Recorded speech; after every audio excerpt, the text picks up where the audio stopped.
Bago tayo magsimula sa vlogs natin mga tropa, gusto ko nga lang palang sabihin sa inyo na available na etong template natin na to, yung mga 4 IDs na nakikita ninyo dito sa mga videos ko at etong sa mga screen natin. Gumawa na rin ako ng mga naka 4R na size para kung syempre wala kayong mga A4 na size na agaya na etong mga malalaki. Pero sinasabi ko sa inyo, mas tipid pa rin talaga kung A4 yung gagamitin ninyo when it comes sa mga ID printing. Nag-upload na ako dito sa Rocket PH. Kung gusto nyong i-avail yung template na yon, ilalagay ko na lang sa description and hopefully may upload ko din dito yung mga iba pa nating template na ina-avail ninyo, kagaya ng mga tracing pad and mga stickers template na ginagawa natin sa mga videos natin. And again, hindi ko kayo pinipilit kasi kung medyo wala kayong budget, pwede nyong gawin at itinuturo ko naman sa inyo kung paano gawin manually. At kung medyo ayaw nyong mag-aksaya ng oras, eto nga, ina-upload ko dito at i-download nyo na lang. At syempre kahit papano medyo may minimal piece lang naman tayo at sinasabi ko sa inyo, talagang sulit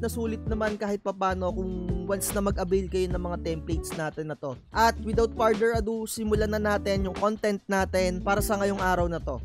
May nagtanong nga sa atin dito, hindi ko lang masyado maintindihan yung pangalan niya dito, si Sorata Kanda. Sabi niya, "Sir, tanong lang po, bagong bili kasi Epson 5290 and after kong mag-set up, parang mabilis maubos yung ink niya. Normal lang po ba yon or may other tips kayo bukod sa pag-glow ng resolution at density niya?" Mga tropa, sa mga hindi nakakaalam, ang printer ko na ginagamit for document printing Epson 5290. Ano ba yung mga document printing? Print ng mga Microsoft Word, ng mga ganyan, mga Excel file. Minsan ginagamit ko din siya sa mga picture and hindi na minsan, halos madalas din sa mga picture etong ating Epson 5290. And when it comes naman sa mga rep magnet printing and mga sticker printing, Epson 805 yung ginagamit ko. So gusto ko lang sabihin sa mga nagtatanong, ganun yung mga gamit kong printer. At when it comes naman dito sa tropa natin na nagtatanong, once na sinet up mo yung inyong printer, yung 5290, kung bagong-bago, syempre nakikita ninyo parang mga 65 ml yung laman ng isang bote at kung ilalagay nyo to sa inyong mga ink tank,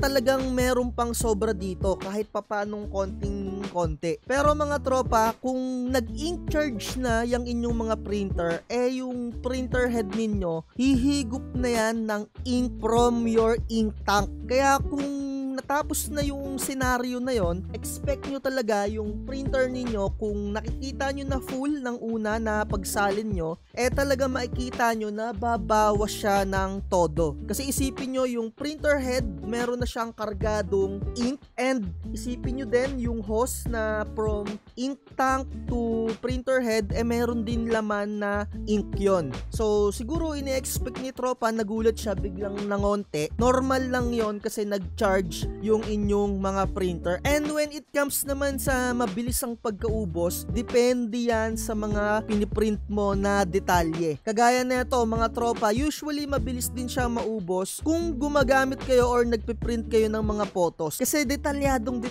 talaga yung piniprint nyo ng mga picture, 'di ba? At kung mga text file lang naman yung ginagamit nyo, talagang mas makakatipid kayo at marami kayong mapiprint. Again, yung dami ng nauubos na ink ninyo ay nakadepende sa piniprint ninyo. At yung mga Epson printers natin, napakatipid talaga niyan. May nag-comment din sa atin dito, sabi dito nung tropa din natin, "Sir, nakakailang bottle po kayo in a month or so?" Hindi ko masasagot talaga yan specific kasi walang eksaktong number of prints kung ilan yung nakukonsumo mo bawat bote. Pero may isi-share din ako sa inyo na kahit papano na idea. Meron ako dito nozzle check. Ito yung print out ko nung aking nozzle check nga dito sa Epson 5290. Etong nozzle check na to, kuha pa to netong mga nakaraan.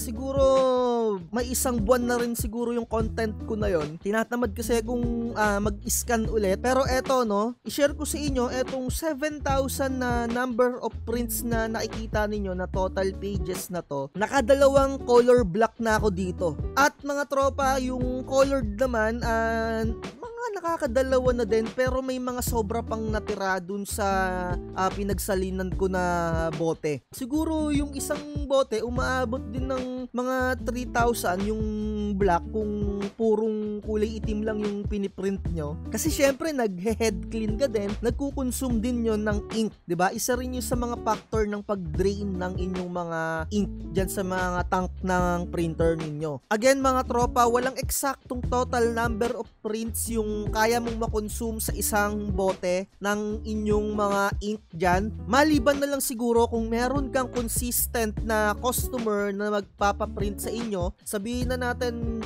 kada buwan meron talagang specific ka na printer dyan at meron kang customer na magpiprint ng 2,000 na pages or 3,000 na page. Doon talaga masasabi mo na kahit papano meron kang statistics doon. Kasi sabihin na natin yung details ay yung tipong mga text tapos pare-parehas mo lang siyang piniprint, or yung output kada month pare-parehas din yung itsura, 'di ba? Pero kung ganito na kagaya sa akin, case to case basis yung piniprint ko. Minsan nagpiprint ako ng mga ganito, ng mga text file, 'di ba?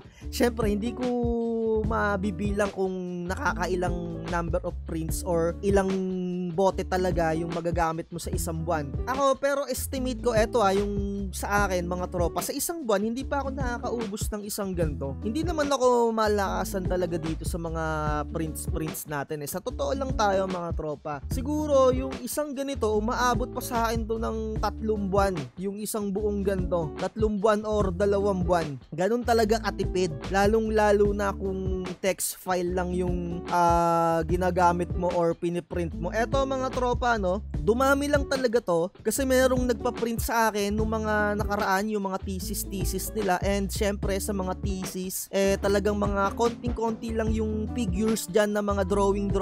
Usually mga text lang talaga. Kaya mas nakakatipid ka, 'di ba? So additional tips kung saan ako bumibili ng murang ink, nag-aabang na lang ako sa online ng mga nagko-convert kasi mas mura ko siyang nabibili. 500 isang set. Talagang nakakatipid ako doon. Dati kasi ang diskarte ko, bumibili pa ako sa mga tig 300 na nasa online, yung mga original talaga. Pero kung wala pa kayong idea mga tropa, mas maigi talaga na doon kayo bumili sa online na original. Pero kung may idea na kayo kung papaano alamin or i-check yung mga ink na kagaya ng ginagawa ko, bumibili na lang ako sa mga nagaling convert. Kasi yung mga nag-convert ng printer mga tropa, original din yung mga ink nila, 'di ba? Kapag bumili ka ng printer na bago, may kasama na ganito, tapos hindi nila ginagamit yon kasi nga nagpi-pigment ink sila or it's either nagsasublimation ink sila, 'di ba?